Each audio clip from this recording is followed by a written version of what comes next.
Assalamualaikum warahmatullahi wabarakatuh. Nama saya Erwin Alvareza dari Divisi Pengolahan PT IKAT Nusantara. Saya di sini akan mempresentasikan sekilas tentang divisi produksi PT IKAT Nusantara. Pertama-tama saya akan menjelaskan filosofi dari logo PT kami. Pertama, ada segitiga. Arti segitiga yaitu poligon dengan 3 ujung dan 3 simpul, sehingga menggambarkan saling keterikatan dalam bentuk teamwork yang kokoh dalam melaksanakan tugas. Kemudian ada kecambah. Kecambah benih menggambarkan perusahaan tumbuh dari nol, yaitu benih, sehingga tumbuh berkembang seperti tanaman yang subur dan kuat perakarannya, tidak mudah goyah atau tumbang. Kemudian ada warna orange pada kata ikat, menggambarkan kegembiraan dan kreativitas. Orange mempromosikan rasa kesejahteraan dan energi emosional yang harus dibagi seperti kasih sayang, gairah, dan kehangatan saat bekerja. Kemudian ada kata Nusantara yang berwarna merah. Warna merah pada kata Nusantara menggambarkan bahwa sebuah keberanian untuk mengambil tindakan memiliki kekuatan energi serta melambangkan kegembiraan. Kemudian ada lokasi. Lokasi pabrik kami berada di Kerajaan Sukorejo, Kecamatan Bangsalsari, Kabupaten Jember, Jawa Timur. Kode posnya yaitu 68154. Visi dari divisi kami yaitu menghasilkan benih berkualitas demi kesejahteraan petani Indonesia. Menjadi bagian dari PT IKAT Nusantara yang dipercayai dalam mempertahankan kualitas benih setelah dipanen, dan dalam proses penanganan mutu benih serta dapat mengatasi dinamika persoalan kualitas benih, juga dapat menjaga bahkan menaikkan mutu benih dari saat selesai panen hingga siap kemas. Kemudian ada misi. Yang pertama, mengolah benih dengan baik sehingga dapat menghasilkan benih yang memiliki vigor dan viabilitas yang tinggi, sehingga dapat menjadi pilihan pertama dan utama petani Indonesia. Kemudian ada memberikan output benih terbaik bagi petani sehingga produktivitas yang tinggi dari tanaman yang berasal dari benih kami dapat menguntungkan bagi petani. Kemudian melakukan proses pengolahan dengan teknologi yang modern, canggih, ramah lingkungan, serta efisien dalam rangka tenaga dan biaya. Memberikan kepuasan akan produk dari kualitas benih yang baik. Kemudian, kami akan bertanggung jawab pada produk benih yang telah diolah dengan keotentikan dan kejujuran identitas berdasarkan data yang ada.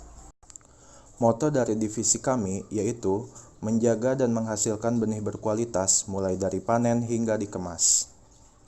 Berikut kami lampirkan sertifikat akreditasi PT IKAT Nusantara. Kemudian ada sertifikat dari Lembaga Sertifikasi Manajemen Mutu Benih dan Bibit. Struktur organisasi pada divisi pengolahan PT IKAT Nusantara yaitu: pertama, ada manajer pengolahan, kemudian turun ke sekretaris pengolahan dan koordinator, kemudian turun kepada tiap-tiap anggotanya seperti supervisor logistik, supervisor transport, supervisor pengolahan, supervisor penyimpanan, supervisor teknik, kemudian supervisor laboratorium. Job description. Pertama, ada manajer. Tugasnya yaitu memimpin dan mengatur serta mengevaluasi sasaran kebutuhan dalam pengolahan, menetapkan segala prosedur operasional terkait dari segala bidang pengolahan.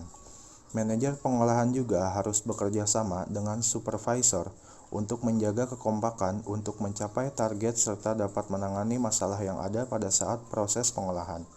Kemudian mengadakan seleksi, pelatihan, serta mengembangkan skill setiap karyawan pada bidangnya.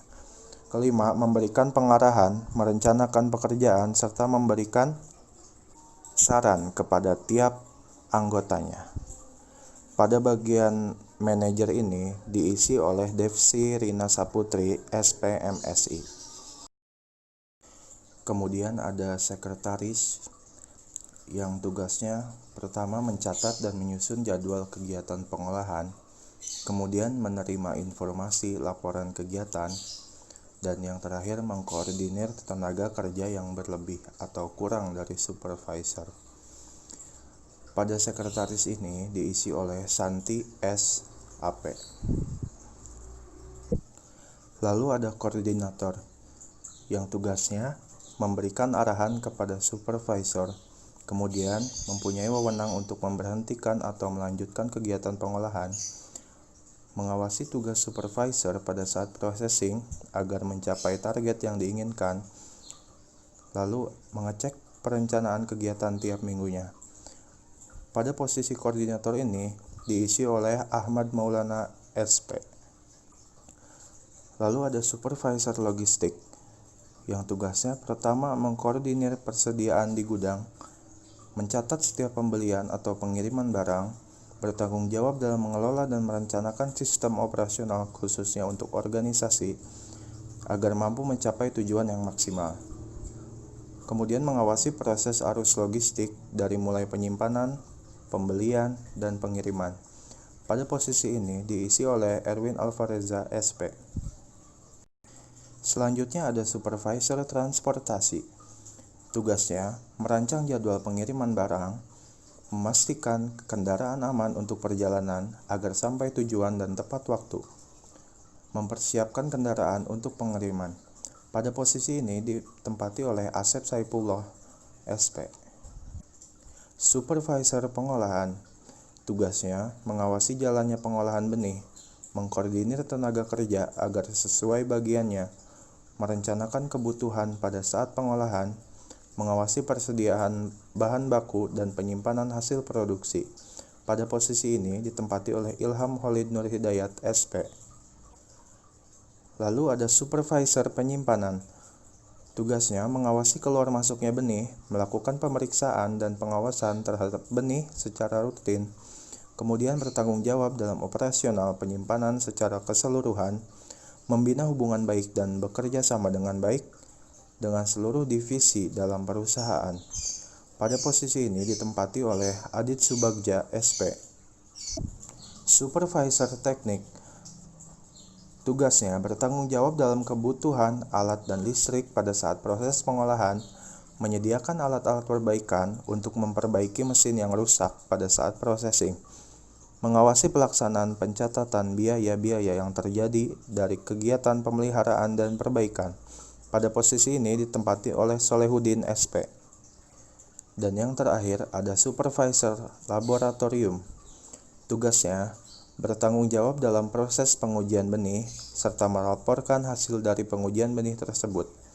Lalu mengorganisir kegiatan tenaga kerja di bagiannya dalam melaksanakan pengambilan contoh guna mendapatkan benih yang bermutu. Lalu membangun kerjasama yang baik antar divisi perusahaan. Pada posisi ini diisi oleh Rani Liliana SP. Berikut kami lampirkan sertifikat AMDAL dan LSK K3. Lalu kita ke pakaian SOP pengolahan. Pertama, pakaian pelindung. Coverall yang melindungi tubuh anggota badan dari bahan-bahan berbahaya seperti minyak, panas, air, dan percikan pengelasan. Lalu ada helm. Helm berfungsi untuk melindungi kepala dari benturan keras yang membahayakan kepala. Assalamualaikum warahmatullahi wabarakatuh. Perkenalkan, nama saya Ilham Khalid Hidayat, NIM J3G 818119. Di sini saya akan memaparkan pakaian SOP pengolahan. Pakaian SOP pengolahan selanjutnya yaitu sepatu safety atau boot. Fungsinya itu untuk mencegah kecelakaan yang terjadi di kaki para pekerja di dalam proses pengolahan. Selanjutnya ada sarung tangan. Sarung tangan ini berfungsi untuk melindungi tangan dari bahan-bahan ataupun benda-benda yang berbahaya. Selanjutnya ada kacamata pelindung. Kacamata pelindung ini digunakan untuk melindungi mata dari paparan debu. Selanjutnya ada plup. Plup ini digunakan untuk meredam suara pada saat processing. Selanjutnya ada masker. Masker ini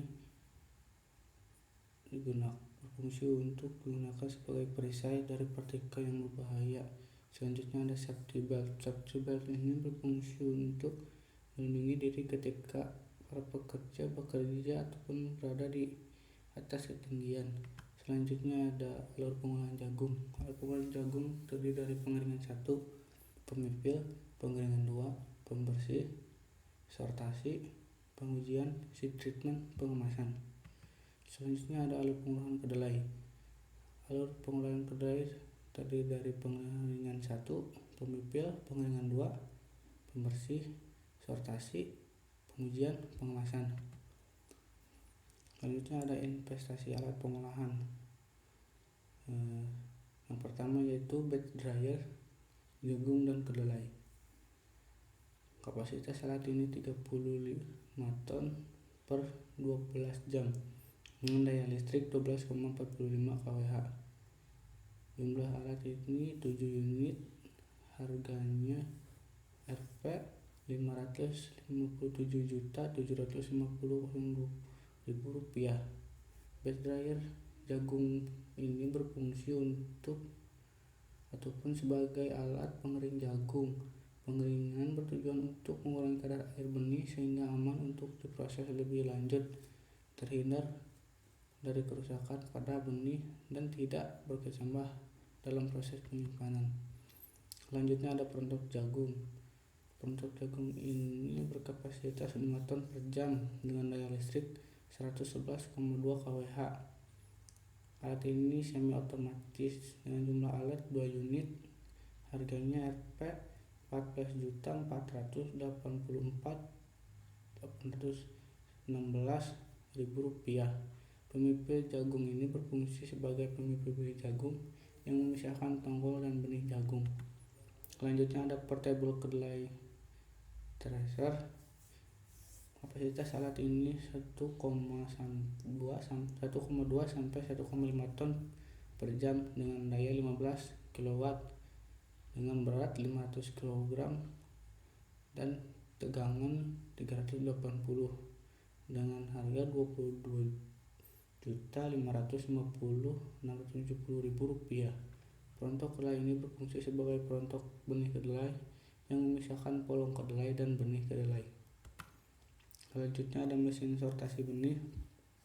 Mesin sortasi benih ini harganya yaitu Rp77.650.560.000 dengan jumlah alat 2 unit. Kapasitas alat ini 10 ton per jam dengan daya 10,5 kW. Alat ini berfungsi untuk membersihkan benih dari kotoran. Selanjutnya ada seed cleaning machine. Harganya itu Rp 35.832.120.000 dengan jumlah alat 2 unit. Kapasitas alat ini 10 ton per jam dengan daya 2,2 kW dengan berat 350 kg. Fungsi alat ini untuk mempermudah dan juga mempersingkat waktu dalam proses pembersihan benih. Seed treatment machine berfungsi untuk memberikan perlakuan pestisida pada benih yaitu dengan metode seed coating maupun seed pelleting. Packaging machine berfungsi untuk mengemas benih yang telah melalui proses pengolahan benih dan siap didistribusikan. Silo dengan kapasitas 65 ton berfungsi untuk menampung benih sementara. Genset berfungsi sebagai sumber listrik cadangan sementara apabila terjadi pemadaman listrik saat sedang proses pengolahan benih. Forklift berfungsi sebagai sarana transportasi untuk mengangkat dan mengangkut barang. Dehumidifier berfungsi untuk mengurangi kelembaban. Jet pump digunakan untuk mengambil air dari dalam sumur. Kompresor berfungsi untuk membersihkan alat processing benih yang kotor. Truk sebagai sarana transportasi benih dari satu tempat ke tempat lainnya yang jaraknya jauh. Knapsack berfungsi untuk menyemprotkan suatu larutan pestisida tertentu. Dan berikut adalah denah pabrik pengolahan dari PT IKAT Nusantara. Yang selanjutnya adalah SOP atau Standar Operasional Prosedur di Pabrik Pengolahan PT IKAT Nusantara. Standar operasional prosedur terdiri dari 1. Jam 7.00, semua pekerja sudah harus datang di kantor dan melaksanakan briefing dan mengisi absensi. 2. Jam 7.30, semua pekerja melakukan aktivitas pekerjaannya masing-masing. 3. Jam 12.00, semua pekerja diperbolehkan untuk istirahat, sholat, dan makan. Sholat berjamaah dapat dilaksanakan di musola perusahaan atau masjid terdekat. 4. Jam 13.00, semua pekerja sudah harus siap di posisinya masing-masing untuk kembali bekerja. 5. Jam 16.00, semua pekerja siap-siap untuk pulang, didahului dengan membersihkan kantor serta mengisi absensi kepulangan. 6. Jam 16.30, semua pekerja bisa pulang dan meninggalkan kantor. Himbauan di pabrik pengolahan PT IKET Nusantara. 1. Dilarang merokok. 2. Dilarang menggunakan alat komunikasi selama jam kerja. 3. Dilarang membuang sampah sembarangan. 4. Dilarang melintasi batas yang telah ditentukan. 5. Dilarang menyalakan api. Dan yang terakhir, titik berkumpul apabila terjadi bencana. SOP Laboratorium Pabrik Pengolahan PT IKET Nusantara. 1. Pengujian mutu benih baik pengujian rutin yang terdiri dari daya berkecambah, kadar air, kemurnian benih, maupun pengujian khusus benih dikoordinasi oleh asisten manajer pengujian dan dilaksanakan oleh staf bagian tersebut. 2. Alat dan bahan yang berada di laboratorium harus diletakkan di tempatnya sesuai setelah digunakan. 3. Dilarang makan, minum, dan berisik di dalam laboratorium. 4. Setiap orang yang memasuki laboratorium harus mengenakan pakaian bersih dan jas laboratorium. 5. Memakai alas kaki yang telah disediakan di dalam laboratorium. 6. Laboran menganalisis kebutuhan alat dan bahan praktikum. 7. Laboran membuat daftar kebutuhan alat dan bahan praktikum. 8. Setelah selesai, laboran membersihkan dan merapikan kembali seluruh peralatan, bahan, dan fasilitas yang digunakan. 9. Laboran mengecek alat, bahan, dan fasilitas yang telah selesai digunakan untuk praktikum. 10. Jika ada kerusakan alat atau pecah dan sebagainya, laboran wajib mengganti alat dengan spesifikasi yang sama. Berikut beberapa peralatan dalam pengujian benih. Terdiri dari moisture meter, meja kemurnian, timbangan digital, oven, pembagi tepat burner, cawan, desikator, dan germinator. Kegiatan pengujian benih terdiri dari pengambilan contoh benih, pengujian kadar air, pengujian kemurnian benih, dan yang terakhir adalah pengujian daya berkecambah. Keempat pengujian tersebut termasuk dalam pengujian rutin. Pengujian kadar air benih, yaitu bertujuan untuk menghitung kadar air yang hilang selama pengeringan, kadar air yang berkaitan dengan kualitas benih, daya simpan benih, varietas benih, serta serangan hama penyakit. Metode yang digunakan meliputi 3 cara, yaitu 1. Oven suhu rendah dengan suhu 103 +- 2 derajat Celcius. 2. Oven suhu tinggi dengan suhu 130 hingga 133 derajat Celcius. Dan yang terakhir dengan metode moisture meter. Dan berikut adalah rumus untuk perhitungan kadar air benih. Pengujian kemurnian benih.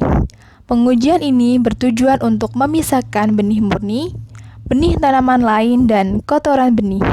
Dan berikut adalah rumus perhitungan dari pengujian kemurnian benih. Selanjutnya adalah pengujian daya berkecambah yang bertujuan untuk menilai kualitas benih serta menentukan persentase viabilitas benih. Dengan rumus daya berkecambah sama dengan kecambah normal 1 ditambah kecambah normal 2 dikali jumlah benih yang ditanam dikali 100%. Dan berikut adalah tahapan dari pengujian daya berkecambah.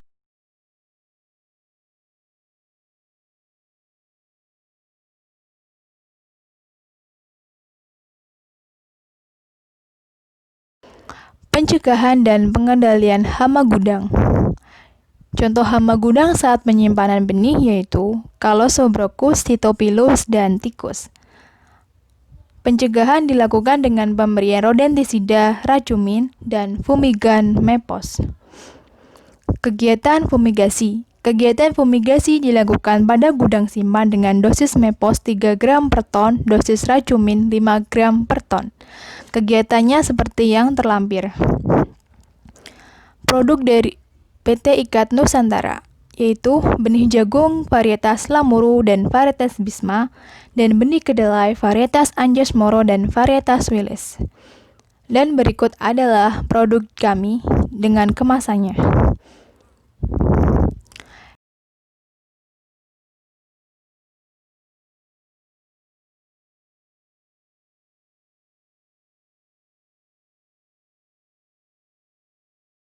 Dan yang terlampir adalah jadwal pengolahan jagung dan juga kedelai untuk semester 1 dan semester 2. Dan berikut adalah asal-usul dan rincian dari varietas jagung Lamuru,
berikutnya adalah jagung varietas Bisma,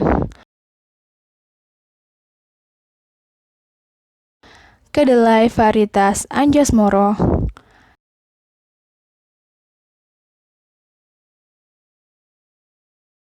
dan yang terakhir kedelai varietas Wilis.